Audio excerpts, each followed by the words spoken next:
Welcome to Talkin VAWLS, episode number 44, brought to you by the Outright Geekery Podcast Network at outrightgeekery.com, also by the S&B Network on YouTube.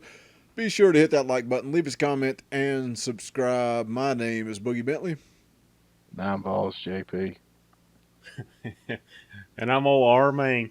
Yep, and this podcast is brought to you by Collar and Elbow Brand, professional wrestling's premier clothing brand. Check them out at collarandelbowbrand.com. Use the promo code ComicCast at checkout to save 10%. But right now with the Black Friday sales, you not only save 30%, but you also get a free t-shirt with your order. So be sure you capitalize on that, collarandelbowbrand.com, promo code ComicCast to save 30% and pick up a free t-shirt. We're at Talkin VAWLS _pod on Facebook and Twitter. Before we get into this train wreck, let's how was Thanksgiving for you guys? You guys have a good time? Armaine, I saw you out there doing the turkey trot. How'd that go for you? I PR'd, man. It was my first under 30 5K, 2807. Awesome. So it was, a lot of work put into that. I know people that run, some are probably like, well, gosh, I can do that in my sleep or something. But that's no, that's a good last time, year. man. Last year I did it at 33 something, so I cut 5 minutes off from last year. And just a couple months ago when they had to run the Tweetsy 5K for the Run Meet the Mountains Festival here, and I did 31:14. So I've cut over 3 minutes off in 3 months. So I think cool. the best run I ever had on a 5K, and it was just a training run when me and JP were running out at the middle school. I think I barely got under 30 minutes. It was like 29 something. But for me, if you can run 3.1, 3.2, whatever it is, you can do that under 30 minutes. 3.14, so yeah. That's a good run, man. Under 10-minute miles. What about you, JP? Any good times for Thanksgiving? Oh, yeah. I hit a PR this week, too. PR 12-ounce curls. Seven pieces of pumpkin pie on Thanksgiving Day. Personal record, yes. Good grief. You like pumpkin pie? Kidding. You like pumpkin I'm pie, just or you got to have Cool Whip on it? Oh, I mean, I'll eat it whichever way, but I like it with Cool Whip. I like a lot. You ever seen the picture on Facebook where it's like just this big old mound of Cool Whip and you see this little tiny piece of pumpkin pie? That's the way I like it. Like That's the way Man, I I like it. didn't have any pumpkin pie I had a this good year. Thanksgiving, man. This week started out good. I took, of course, Friday off. I was off Thursday, of course, but Wednesday night the Basketballs won over Louisville, and then Thursday was good until the Redskins got beat, Dallas. Then last night Basketballs got beat. Then whatever this week we just finished watching, I don't know. So anyway, I'm not going to let it ruin the rest of my time. I had a great time with friends and family. So That's why I'm kind of just taking a different spin at this. We for the first time ever, I don't want to say boycott. I told my dad, he called me and I told him I was boycotting Thanksgiving. He said boycotting or avoiding. I don't know what it was, but every year of my life, I've always gone to my aunts or my grandma's. My mom's side of the family has always got together. And I told the wife this year, I said, let's just do our own thing. Let's just not go. Let's just stay home, cook our own meal, just me, the wife, and the 2 girls. And that's what we did, man. And it was awesome. Like, we really enjoyed it. Just doing what we wanted to do, watch Christmas movies, watch Charlie Brown Thanksgiving. Just a good time. And then Friday, we went over to Elk Park, North Carolina. It's like about 45 minutes from Kingsport. And picked out our own tree. They cut it down right there in front of you. They load it up, strap it down to the top of the car, drive it home. It was cool, man. That's awesome, man. It was cool. Like we got there, and she's like, "All right, right up here, you got to turn right." We go to turn right, and it's just you're about a quarter mile, and it's just bumper to bumper. And I was like, "This is not going to end well." And we sat in the line for probably 20, 25 minutes. But once you get in and get a parking space, man, they have so many people working there, riding around on 4-wheelers. Like from the time we picked out our tree, and you literally walk in and it's just trees everywhere. You go find your tree, you put your name on it, you flag somebody down. It took 2 minutes to flag somebody down. They chop it down, they throw it on a four-wheeler, you go pay for it. Like, we were in and out. We asked the guy, like, when you get up to go park, we're like, it was like 3 o'clock and they closed at 5. And we said, are we going to be able to get out of here? He said, you'll be here as long as you want to be here. I pulled off. I said, well, that guy's a liar. There's no way. But it really was. It really was, man. It was cool. I would highly recommend it. Anybody in East Tennessee, like I said, it's about 45 minutes. Like, it's right across. You take that drive to Boone, the back roads going through Elizabeth, and really pretty drive. And then, it's no time to get over there. And it's about 5 minutes across the North Carolina border. So I would highly recommend it. But enough of, I tried to take a positive spin there. That was kind of fun, and I enjoyed that. Probably took some tension off there. Now let's just talk about misery. Vanderbilt 38, Tennessee 13.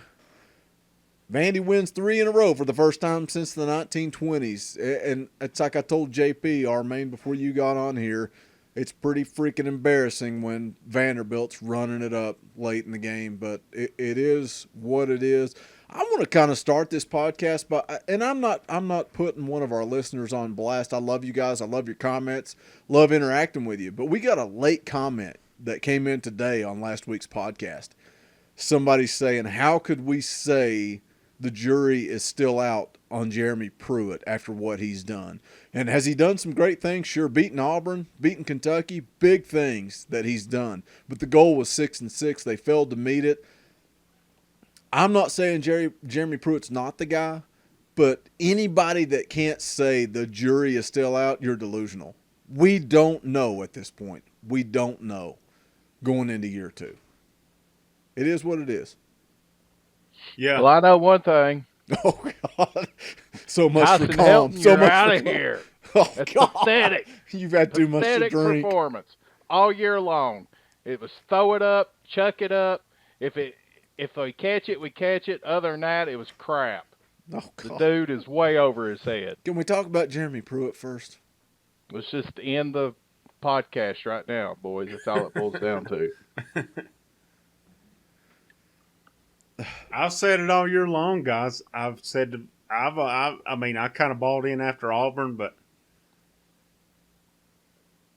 yeah, if you're convinced Pruitt's the guy, then you're better than I am, because there's some major red flags still there, and I know he doesn't have the talent right now, but I think it would have been easier to swallow today if they would have been competitive. After that first drive, Vandy owned that game. They own that game. That's the thing, man. By saying the jury is still out, we're not saying that Pruitt's not the guy. We're just saying that he's not proven anything. Sure, the Auburn win, the Kentucky win, huge wins. The South Carolina loss, the loss today. I know a lot of people picked Vanderbilt to win, but Tennessee came out flat. They came out. They did not care. They did not care. They didn't care all day. And maybe that's a good thing for Pruitt, that these guys that don't care, they're gone. Some of them are. Thank God. But the thing is, there's not a lot of seniors. So he's going to have to tell some guys they're probably better off finishing their careers elsewhere. Just an embarrassment today. Again, if they would have went down competitive, gotten beat by a touchdown, 10 points or something, okay. So be it. We knew it was a bad matchup for them. We said it last week. We said it after they blew that South Carolina game. We said at that point that these last games are going to be hard to win, because, especially Missouri and Vanderbilt, they can run, they can throw. And, my gosh, thank goodness Kyle Shermer's graduating. He looks like Tom Brady, man. Unbelievable. He does. He was awesome today. You got to give him credit.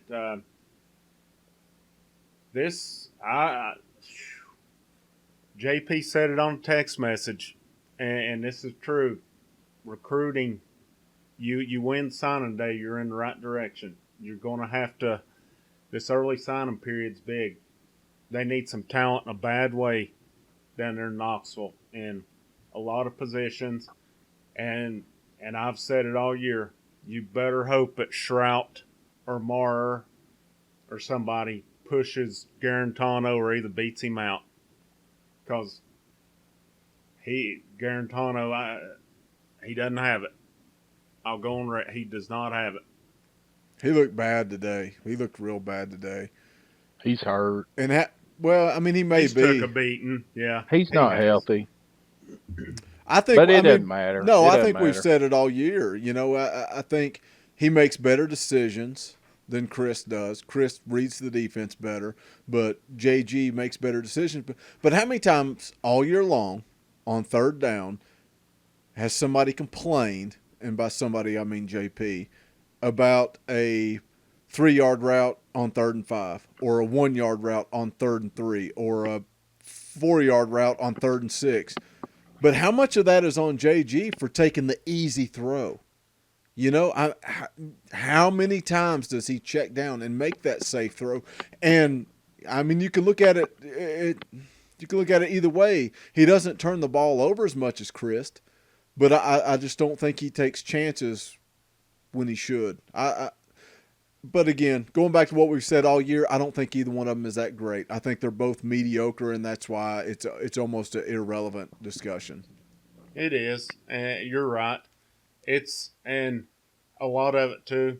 Those check downs are on him. There's no doubt about it. Now, are there other guys open? I don't know. We don't see the camera angles enough or anything, but I just don't think he has it. He has some intangibles. I don't know. He's supposed to have a big arm. His deep balls are not good. And every one of them becomes a 50-50 ball almost. I think some of it goes back to he's hurt. He's took a beating this year. There's no doubt about it. But one of my biggest beefs was Pruitt said in preseason that we're going to get our playmakers the ball. Well, if that's the case, Callaway, Jennings, and Chandler, you should be getting it to them any way you can. Them guys are criminally underused, especially Jennings. I mean, you can hit him across the middle. He's not afraid to take contact. Chandler, I mean, for a few weeks, they were using him in the passing game. That's been gone for the last month. Almost even more so once he got hurt. And I wonder how much that played into it. It could be. But, I mean, after he run that 75-yarder, did he even touch the ball again the rest of the game? No, they came back throwing the next drive. I think they ran it maybe once and then threw it. Well, Jordan run off a big game. But I don't get a lot of it. And I know they've got some playmakers on that offense, and they are not utilizing those guys at all. Palmer's done some good things this year, but inconsistent. He's too inconsistent. Yeah, inconsistent. He is, but Jennings ought to be getting the ball. That ought to be your number one target every time. And Callaway makes every catch of his, he's having to jump to catch it or something. Jennings is the number one guy, and Jennings should be your number one target down there. It's inexcusable that anybody else is the number one target out there. And Chandler could have lined up in the slot. We heard all that. He's going to line up in the slot. Where's that been lately? I mean, just piss poor planning. Well, how many times has Callaway made a play by going up and making a catch, but on an underthrown ball? You know? Yeah, I mean, it's been a lot. I mean, all the deep balls are 50-50. They're not. He's never leading anybody. So, I mean, what do you say? It's just a crap show. As you know, the door's been closed on it for the year. JP, this was your turn to talk. I'm still trying to process how we lose to Vanderbilt 3 consecutive years, but I don't know. I mean, I think everybody that's coming back next year, I think that they all need to look at themselves and, and decide whether or not that they want to play football or not, because there's a lot of players on that team that's got a lot of Butch Jones in them, and it's just quit.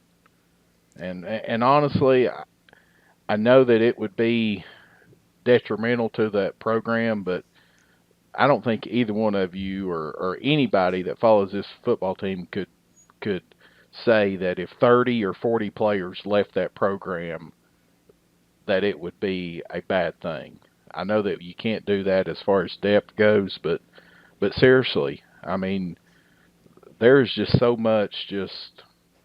I mean, I mean, how many times tonight, especially in the first half, when the game was still in doubt, did we have players in position to make a play? I mean, how many times did Daniel Batuli have either the receiver or the running back in his grasp and let him go, and it ends up with the first down? I mean, those are the plays that Pruitt talks about, that it's those yards that end up piling up throughout the game, and that's what prolongs drives. And, yeah, I've been, on Helton's case, because, I mean, there's just no type of, I mean, it's just Jekyll and Hyde on offense. I mean, there's no flow, there's no continuity. You know what the difference is? Whether or not There's wide receivers make plays. That's the difference in this offense. This offense flows when wide receivers catch those 50-50 balls. And if they drop one, like Palmer did tonight, that's a drive killer. Yeah, I know, but And I'm not saying that's a successful offense. I'm just saying that's how this offense is rolled all year long. When wide receivers are making plays, and just hope that one of them catches it. I mean, that's the way it's going. The best play that Tennessee had all year long was just throw it up. Yep. And hope that Callaway or Palmer. What kind of offense is that? Well, what are you going to do when your offensive line is a train wreck? And that's why you just said you want 40 to 50 players to leave the program. That's why when it comes down to talking about coaches, man, it is really hard for me to criticize coaches when you look at this train wreck of a team. I mean, it is what it is. I love this football team, but it is what it is. They are not very good. They're not. Well, they just got dog whipped by Vanderbilt. And I mean, just look at the defense, though. I mean, our linebackers. I mean, got exposed. They got exposed. They've been exposed. I mean, I'm sitting here watching the ETSU Jacksonville State game right now, and literally, our linebackers are probably on the FCS level. Literally. I mean, okay. Well, let's spin it back around. So, who do you blame for that? Is that Pruitt's fault? Well, no, it's not. It's not Pruitt, and that's why I'm not mad at Pruitt. I'm not dogging Pruitt or anything. I mean, it absolutely sucks to get beat by Vanderbilt for 25 points. Now, if we lose to Vandy by 25 next year, then I think that people can have a legitimate beef about Jeremy Pruitt. I think next year is the year. Next year we can be a little more critical. Jeremy Pruitt is not going to put his first major head coaching gig on the line and let Tyson Helton run the offense that he ran this year. I mean, even the expert people that are down there and they are involved in the program and they hear stuff. I mean, it's already been said that there's been as many as 3 or 4 people that have been involved with this offense. This is not Tyson Helton. That tells me right there that Pruitt has zero confidence in Tyson Helton. Helton is gone, fellas. Well, this is what pisses me off so much about college football. He's gone. Okay, well then fine. Good riddance. Get rid of him and bring in an offensive coordinator that you've got confidence in and let him do what he wants to do and leave him the hell alone. Well, I'm so sick and tired. It's like I said in the text message. When was the last time you supported an offensive coordinator? We're going to go back to the 90s. We're going to go back to the 90s. That's the last time. Every offensive coordinator that's come in there, every offensive coordinator that's come in there sucked, other than David Cutcliffe. I'll be honest. It wouldn't have. If Mike DeBoard was down there, you wouldn't see his crap show. Say what you want about him, he wasn't that bad though. They scored a lot of points when Mike DeBoard was there. Yeah, because they had number 11 at quarterback. Maybe so, but still yet, he was better than. It's just to me, it pisses me off because the offensive coordinator is the easiest guy to blame. You got what we've all called one of the worst offensive lines in the history of Tennessee football, but you expect Tyson Hilton to whip up this magical formula to move the ball, and it's just it is what it is, man. Like, I think he deserves another year. I do. I really think he deserves another year. I don't know. I think that he looked gets it really either, good at times, and he looked really bad at times.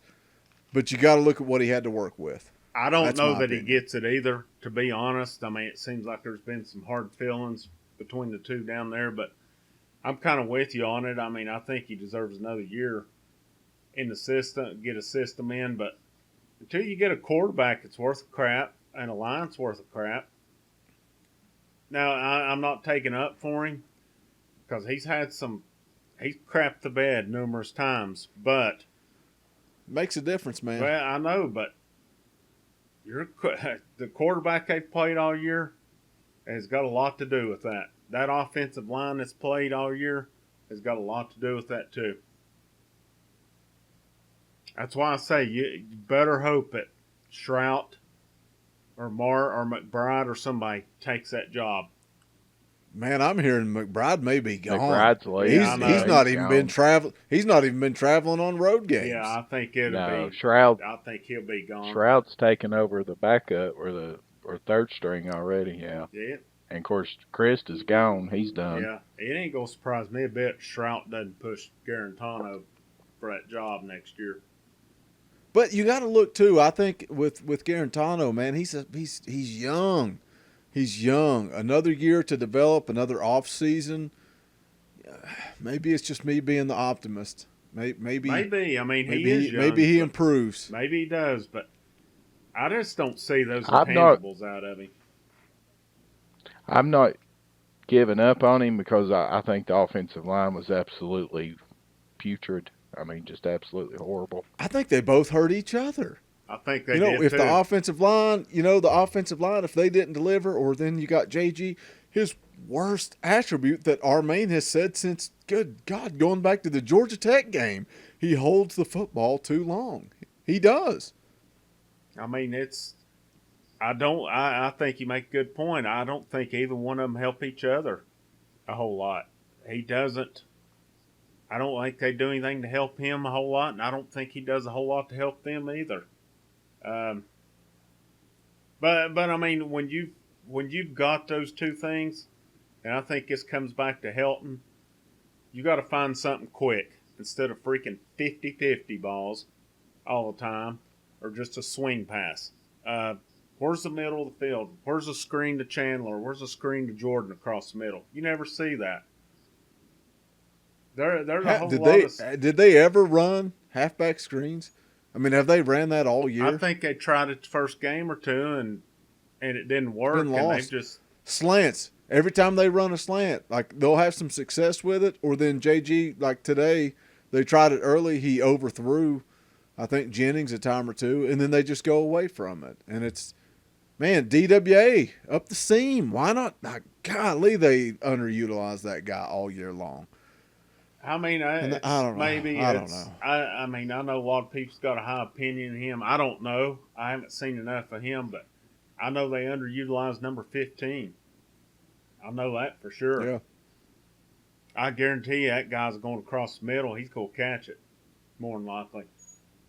And he always drags guys for extra yards. Yeah. Always. I mean, I'll honestly be surprised if Helton's back, but you know what? If he's just going to promote Friend, the offensive coordinator, which is what I'm afraid of, is that really an upgrade? Be more of the same. Nope, more of the same. Same stuff, because supposedly Friend's been involved in it a lot for a while too. What the hell's that guy done this year? I mean, the offensive line has not improved a lick, and if he's involved in the game plan, I know you. It's kind of like making chicken salad out of chicken crap, but at the same time, you know, we said it all year. We just want to see some improvement, and here at the end of the year, I can't say I've seen it. Definitely not out of that offensive line. And some of these guys have played all year long. They should be getting a little bit better. And I actually think the defense has gotten I worse. think it has too. But it depends. I mean, When they play, I don't know Yeah, if it's where the yeah. guys got tired, where they just got wore down at the end of the season or what. I mean, I was looking at the stats here. The time of possession in this game was unbelievable. that goes I back think to a the lot of it Vandy offense. comes held the down ball. to matchup, though. A lot of it comes back. Look what they did at Kentucky. They absolutely shut Kentucky down. But then you put a matchup like Missouri and Vanderbilt, and they can't do anything. No, I mean it's the same with South Carolina. South Carolina ran it and threw it too. They, if a team's one dimensional like Kentucky, Kentucky doesn't have much of a quarterback. They keyed on that run and shut it down, and they weren't afraid of getting beat on the pass. These teams that can do both, eat them alive.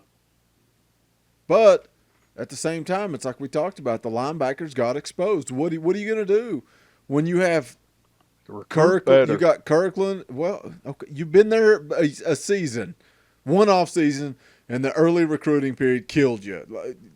You going to blame Pruitt for that? Well, I know, but that's what I'm saying.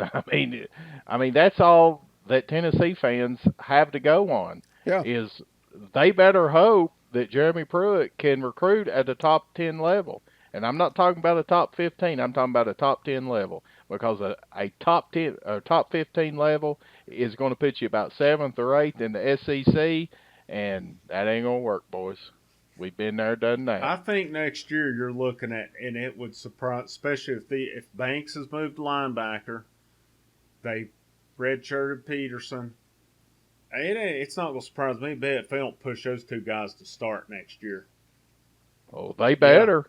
Yeah. I mean, they better, because they ain't nobody. I mean, you honestly think that Daniel Batuli should start next year? But what kind of speed does Peterson have, though? That's what I don't Banks know. is going to get Banks is going to give you some speed at linebacker, but I don't know what Peterson's going to give you speed wise. Well, in high school he had all kinds of speed. Now he showed up down there, in late August, and he looked like me. But you got a whole off season now to work with him too, which well, makes a difference. If you can keep him in school. Well, that's a big if too. Well, I don't think there's been any issues with that at this point. They got him in. I don't know if they've had any other, but if a guy's struggling to get in, it's always got to be in the back of your mind that he may flunk out at some point. Hopefully not, but it's a big off season in the weight room for this team. It is big. I mean, it's absolutely huge, and I mean, that's the hope that I got, because I mean, I know Pruitt and that coaching staff down there. I know that they just didn't forget how to coach. I mean, just like tonight, like I was saying in the first half. I mean, there was numerous times that we had the player there to make the play, and they just didn't make the play. And it's been the same just led song to more and dance first downs and more first downs all season long. Damn season long, same song and dance. And that's why that we got to get some more players in there. That's why I said, if it wasn't for the depth issue, see you 30 or 40 players, go up to Central Michigan and play for Butch Jones. I don't care, because you're not Tennessee talent. And that's why it comes full circle. That's why when you guys comment on these videos and you argue and you say, well, how can you say the jury's still out? Because the jury is still out. I think to this point we don't know what Jeremy Pruitt's going to do. He could be a flop or he could be a success. I think the jury is still out. Do we all agree on? I think we definitely all agree on that. Yeah, but I said all year I want to see improvement, and I'm seeing the same things at the end of the year. That's a red flag for me. Getting embarrassed at the end of the year here. Vanderbilt players dumping a Gatorade bath on Mason right in front of Pruitt, and then Mason doing his stupid dance at midfield. That's embarrassment. That's a red flag. But what makes it? Well, I know, but the flip side of that is the Kentucky game and the Auburn game. It's crazy. I mean, they finished 5-7, and the games we expected to win didn't necessarily go the way we thought. And then to beat Kentucky, none of us thought they were going to beat Kentucky or Auburn, either one. So it's been a weird year, man. It has. Well, we said it after South Carolina. Just hope that one is not the one that comes back to bite us, and boy, it did. Yep. Yeah. Yeah, it did. I mean, that one bit us hard. That should have been a win, and you know your quarterback takes a freaking sack to end the game. That's you. 45 seconds on the clock. You don't try to go down and score, whatever. A lot of red flags for me. The jury is highly out for me on Pruitt right now. You notice he did try to go score tonight, though. So did he learn his lesson, or was his back against the wall and he knew he had to win tonight? Back was against the wall tonight. I mean, they was already down. So why not coach that way all year long? Yeah. I mean, how long did it take? Did he learn his lesson, or is it just this one game that he tried to do that? I mean, why are they coming out dead every week? Outside of one or two this games? This week was the worst. I mean, nobody on that field looked like they gave a damn the whole first half. I was so pissed off. And then I thought they showed a little spark to start that second half. Of course, it helps when you go down, you break a 75-yard touchdown run to start the half. But I thought the defense, those first couple of drives, showed some life, and then it disappeared. Well, I mean, it's defense couldn't stop nobody. I mean, they just ran up down the field on us all game long. Yeah, I mean, that was even, their running back that's been killing it was out, and they still. I mean, again, Shermer looked like Brady tonight. What, he missed 3 passes? I mean, good grief. Yeah, I know. Good Lord, that's been four years of that, though. I mean, I'm glad he's gone. Well, I mean, there's still nobody down there that can get a consistent pass rush. I mean, we've seen it year in and year out. I mean, it's the same old thing, I mean, we sat here exactly 1 year ago and we talked about it and we said, oh, it's the coaching staff and blah, blah, blah, and it's Butch Jones, blah, blah, blah. And same thing happened this year, and the only thing consistent is players. And I'm telling you right now, we don't have the players to play. I mean, Vanderbilt has better players than Tennessee does. I mean, it's absolutely pathetic. Everybody down there that has a hand in it should be totally embarrassed. They definitely should, but they don't, because all they're worried about is the money that they're making. Did you see the attendance at the Duke game today? It looked like an empty stadium. And they've won what? Absolutely annihilated. But they've won what? 7 games going into that game today, and they're sitting there in an empty stadium. Nobody cares about Duke football. That's a basketball school. And so we're sitting here last year 4 wins, this year 5 wins, doing a podcast that thousands of people listen to and comment on and get upset about and argue and bitch and fight and complain. Good gosh, we've been arguing the last 4 hours over it. It's I mean, amazing. I guess you it's look amazing. at it from win-loss standpoint, it's an improvement, but I guess there's that, and maybe we just need to quit saying that we don't lose to Vandy because it's becoming a. Oh, that's over. That's We gone. can't That's say over. that anymore.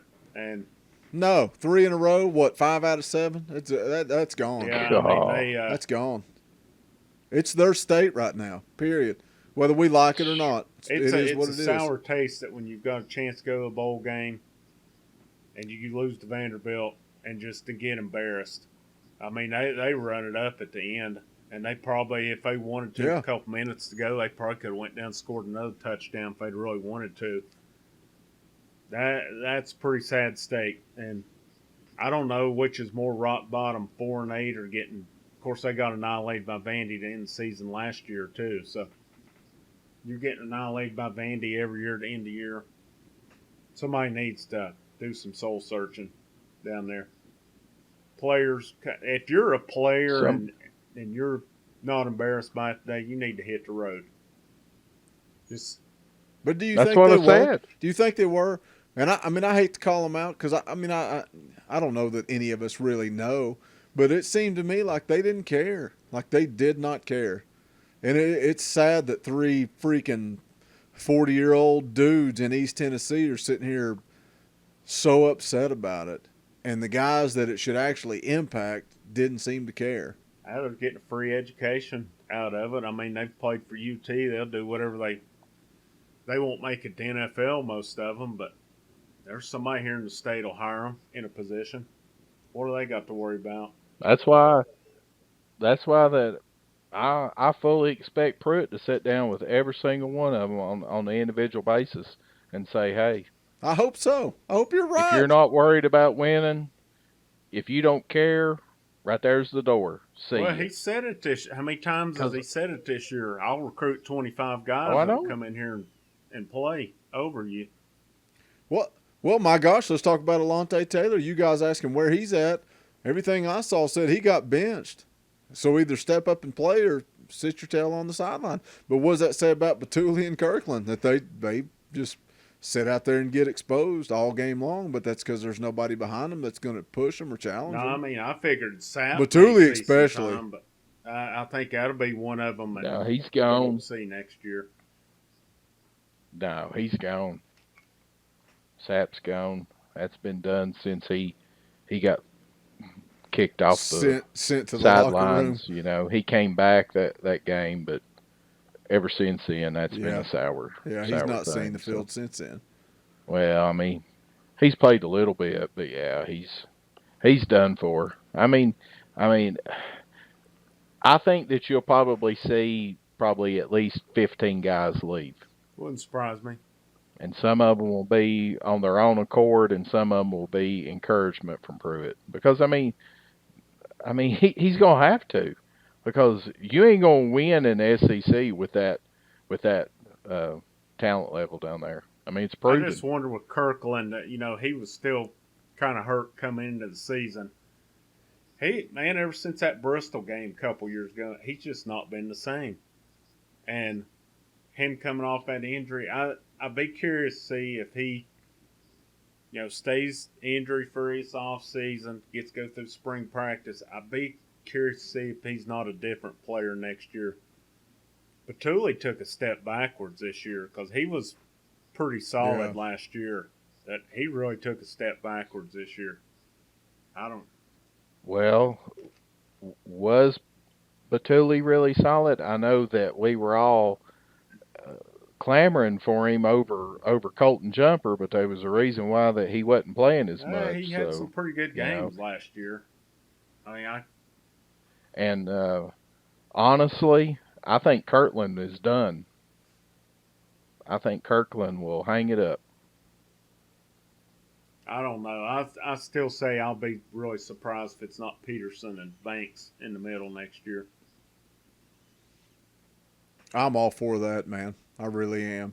We got to do something. The speed of Banks excites me. The speed of Banks excites me. If they finish off with Popo or whatever his name is, it wouldn't shock me a bit if he doesn't move right in there.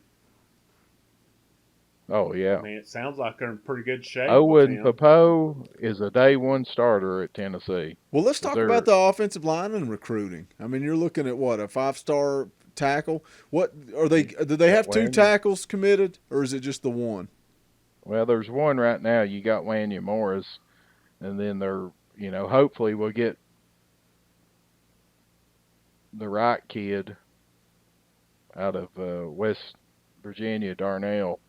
Right. So, I mean, right there's 2 if you get him. And then they got a couple other. They got I don't know, Armaine. What's his name? Chris Appahenchi or whatever out of Florida. Like and I mean,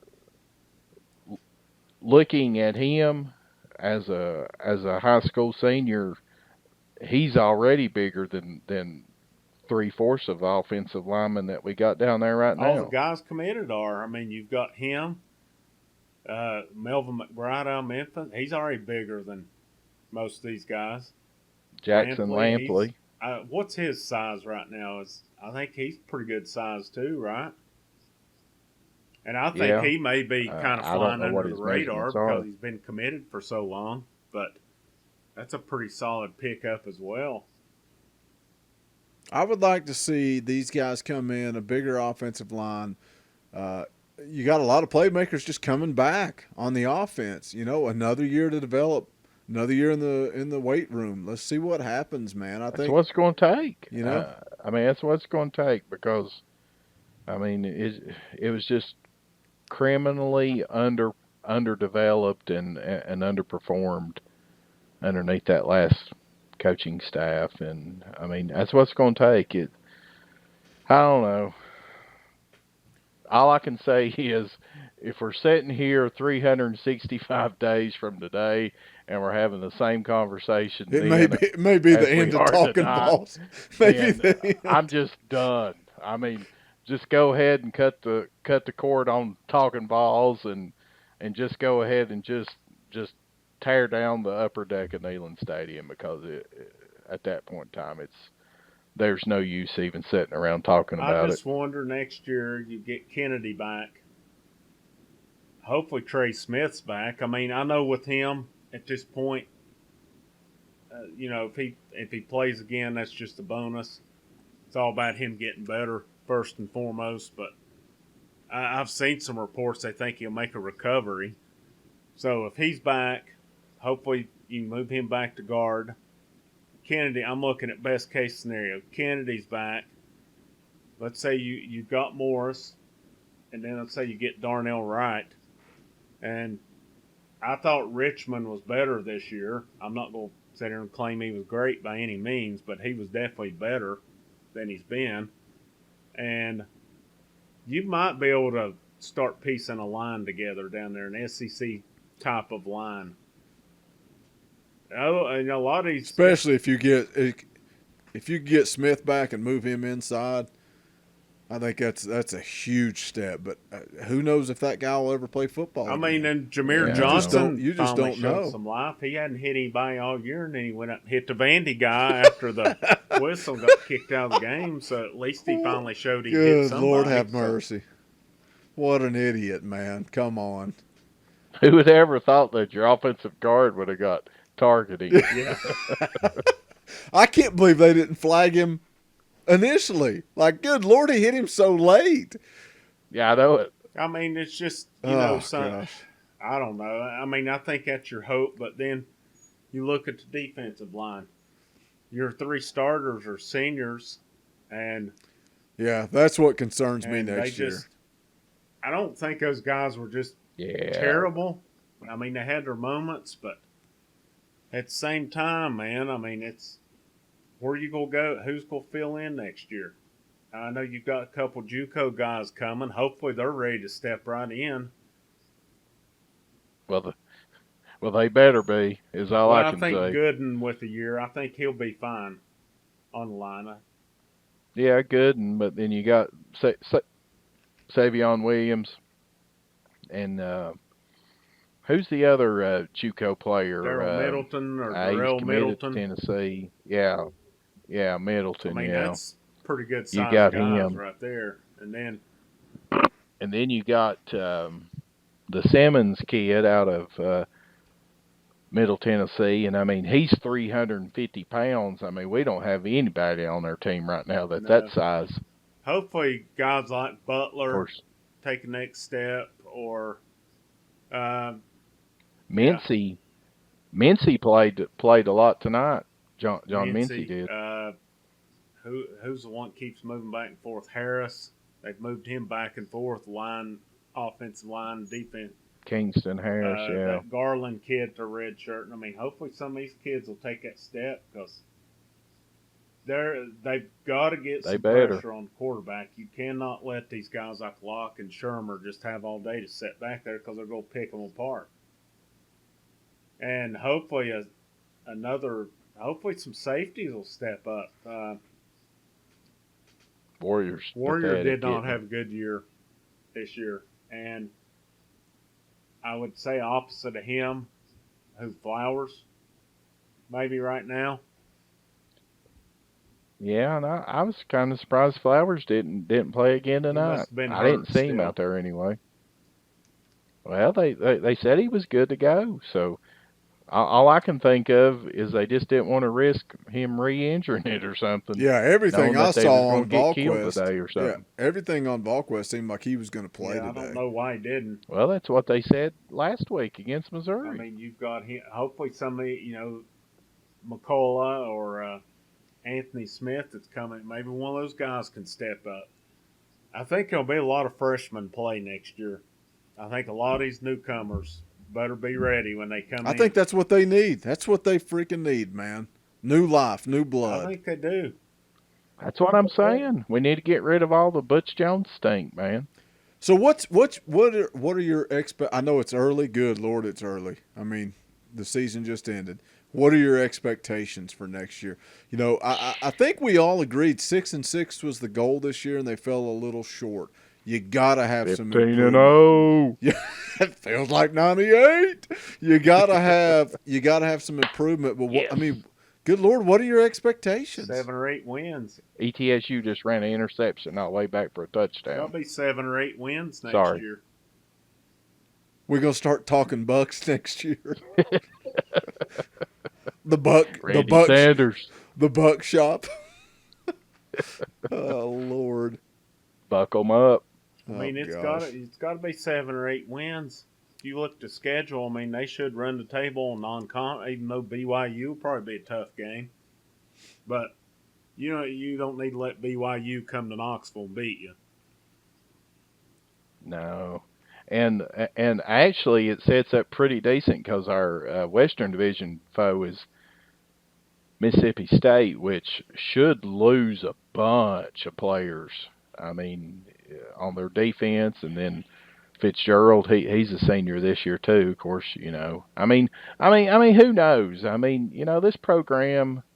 I mean, we'll probably 6-6 again, or 5-7. I mean, I don't know. I'm becoming increasingly in favor of a rotation with the West because we're the only one every year out of the East that's having to play Alabama, and it's a huge disadvantage right now. I mean, you look at Georgia and Florida; they have to play them once every 6 years or something like that. Go to their Alabama once every 12 years right now, and you look at Georgia and Florida too. When they play each other, they don't have to play at either one's place. They play neutral site games. So basically, whoever's better team's going to win. They don't have to face that road environment right there. I mean, that's a disadvantage for Tennessee having to play Bama. And I'm not whining about it. It is what it is. Probably the only team out of the West. I don't know how we beat Auburn. And then Tennessee might be able to beat Arkansas. Besides that, I mean, who are they going to beat? They weren't going to beat Ole Miss because Ole Miss got a quarterback that could beat them.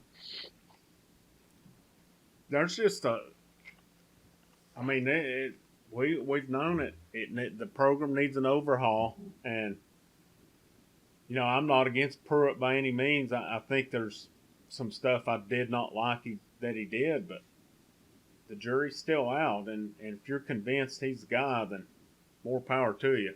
You don't have anything to go off of to think, no, he's the guy. Yeah, I mean, I think that's the bottom line. The jury is still out, and we're going to have to wait till next year. I think next year will prove a lot. I think next year you got a lot more to base your decision on whether you're ride or die with Pruitt. I mean, most of the teams coming back, so they should be better. Yeah. And plug in some of those guys like you guys talked about in recruiting. Plug them in and moving Banks to linebacker and J.J. Peterson at linebacker. I mean, we'll see what happens. But I think next year we'll have a lot more to base our decision on. But I think when you look at this season, it's such a tough season. I wanted to say if you look at it overall, I think it's a loss because I think the goal you had to get that bowl game and you didn't. But then the Kentucky and the Auburn game, I know I keep harping on that, but, I mean, those were big wins for Pruitt to pull in that first season. Obviously, we don't have a game to predict for this upcoming week. I just want to ask you guys, what do you think about the SEC championship game? Is it even a question? This coming Saturday, December 1st, Alabama versus Georgia. Is it even a game, or does Alabama just run away with it? It'll probably be a game about to about midway through the third quarter. And then I'd say that Alabama will take over and probably win by about 17. Can anybody beat No. Alabama No. this year? It's hands I down the don't best see it Alabama happening. team we've ever seen, isn't it? I mean, easily. I mean, on paper, you would look at Clemson's defense and think that they could probably play with them, but Clemson hasn't played nobody this year. I mean, that ACC is an absolute joke of a conference. I mean, they haven't played nobody. So, I mean, their first round game in the semifinals, whoever that they play now, will be the first test that they've had all year long. So, Which will be Notre Dame, which who's Notre Dame played? Yeah, I mean, I think if Clemson, Michigan. if Clemson gets there, yeah, I'm like you. I think their defense may give Alabama some problems, but Alabama's going to feast on a freshman quarterback.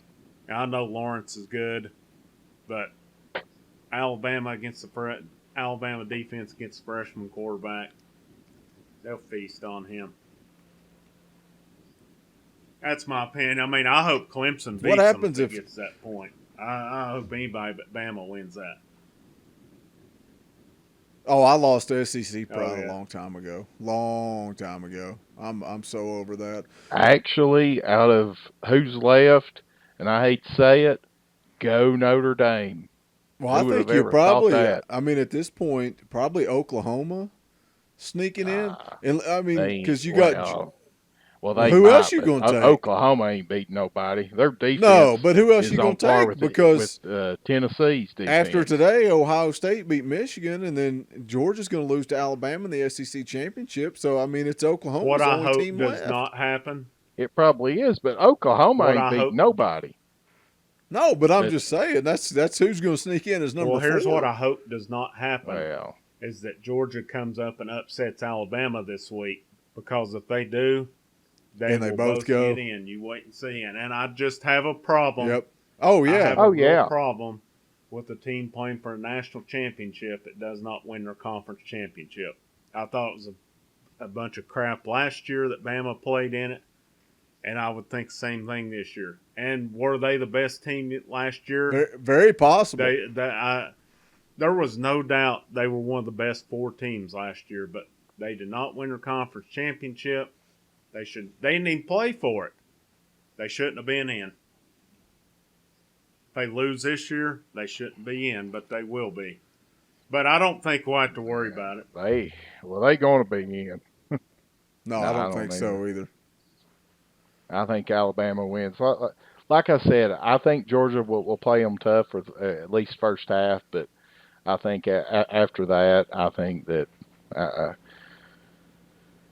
Alabama will take over, and I think that they'll win by about 17 points. And then honestly, the first round game, if they play Oklahoma, if Alabama's 1 and Oklahoma's 4, Alabama will probably put up 60 points on Oklahoma. I don't know who else it would be. No I would almost like to see Central Florida get in. That way Alabama can just kill them and end that argument. Speaking of that, did you see that poor boy's leg yesterday? Oh, man, that was nasty. That's How about sick, Alex man. Smith, though, going down the same exact day as Theismann? Well, how crazy is that? Man, that's the Redskin curse. Well, I don't think we got a whole lot left to talk about. The future of Talkin VAWLS, I don't know what we're going to do. Armaine, do you want to make a Dusty Rhodes type announcement? Is there anything you want to say before we close this podcast, if it may be your last? Yeah. No. The floor is yours. Armaine's going to take a sabbatical for a while. He may be back next year. He may not. But sometimes you just need some time away. And frankly, I'm just tired of Tennessee sports right now. I'm so tired of it. And it's just, I guess we care too much. And I don't know. Basketball beef, I don't know. I'm just kind of, basketball is what it is. I don't have the passion about, I love Tennessee basketball. I was worked up last night about it, but, whatever. sometimes you just need a break from stuff, and I'm gonna take it. I may be back next year. There's a lot of unknowns in my future right now, so nothing else really to say about it. We'll see. This next year is gonna be interesting for the old Armain family. Nothing bad by any means. Hopefully, some kind of possible exciting opportunities out there for Armain and Mrs. Armain, but we'll just see where we go from there. There'll be a time and a place, I guess, to tell what it is, what it's not, and again, it's nothing bad, so we'll see. It's just time to take a break for now, though. Especially after today, it confirmed my decision today, because I'm just right now I'm at my wits' end with Tennessee football. Well, two things will remain the same, and Talkin VAWLS will roll on. And secondly, your place at the table will be open. The good news for Talkin VAWLS fans, well, I don't know. There's good news and bad news. The good news is we do have a replacement coming in for football season. If Armain returns, then there will be the Four Horsemen, and the Four Horsemen will ride again. But if not, we do have a replacement. The bad news is we don't have anybody to cover basketball. So the future, I don't know what me and Vols JP are going to do. We may be back next week to talk about Alabama and Georgia. We may come back to talk about the college football playoff. We will probably definitely come back to talk about early signing day. We'll be covering the orange and white game, spring practice. We will be back. I just don't know what the future holds as far as scheduling, but Talkin VAWLS will roll on. Best of luck to Armain and Mrs. Armain, though. Dang, bro, you're dropping some knowledge. I don't know what's happening. But I guess that's it. I guess that's going to wrap it up for Talkin VAWLS, episode number 44. Vols JP, you got any parting words you want to drop on the listeners before we wrap this thing up? Maybe next year it'll be better. I was hoping you would have something positive to say. I'm like Randy Quaid in Major League. We're miserable human beings. Can you imagine if we had started this podcast when Tennessee was actually good? They've sucked ever since we've started this podcast. I've been on 2 years and they've won 9 games total. So it's maybe that'll bring them back. Armain, I think you pretty much said it all. You got anything you want to say on the way out? Hopefully next year's better. Hopefully we can close with some guys for early signing day. I know they're in on some good prospects. Hopefully today didn't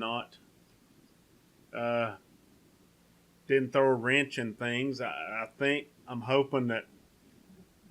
Pruitt and Company's been selling the whole time that this year could happen the way it did, and it did. So hopefully it doesn't throw any prospects that, they start looking elsewhere. A strong finish would be a big booster for next year, and hopefully those strength and conditioning guy earns his money down there this year. Well, I'll just say on the way out the door, man. Win or lose, it's awesome. It's fun to get together and chat with you guys. Sometimes we're not happy. Sometimes we argue and we complain. But even just the listeners, man, it's fun to interact with you guys. Oh, it'd be so much more fun if Tennessee was winning. But it's pretty neat. The other day I put out a tweet over a Joe Rogan podcast from my personal Twitter account, and I saw a comment. And when I saw the comment, I immediately recognized the name.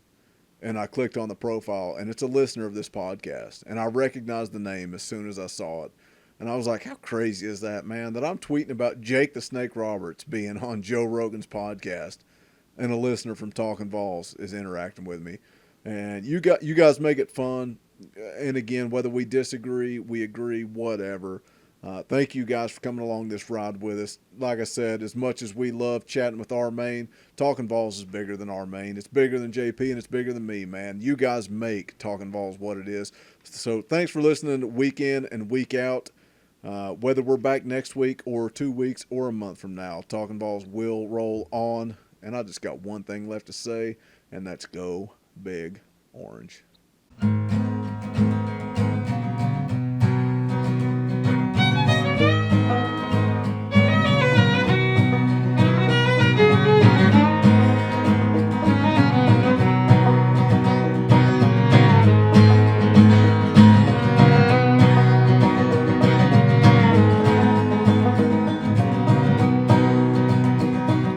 Jack Kerouac, he drank himself to death in New England, and I'd like to take his hand and say, Jack, man, it's okay. Now he's gone, and we're left to move along on without him. Songs howl like beat poets at an arcade, soaking moonlit falls, unbroken past this inundated orb that we call home. And it's night and I'm alone and I'm alive.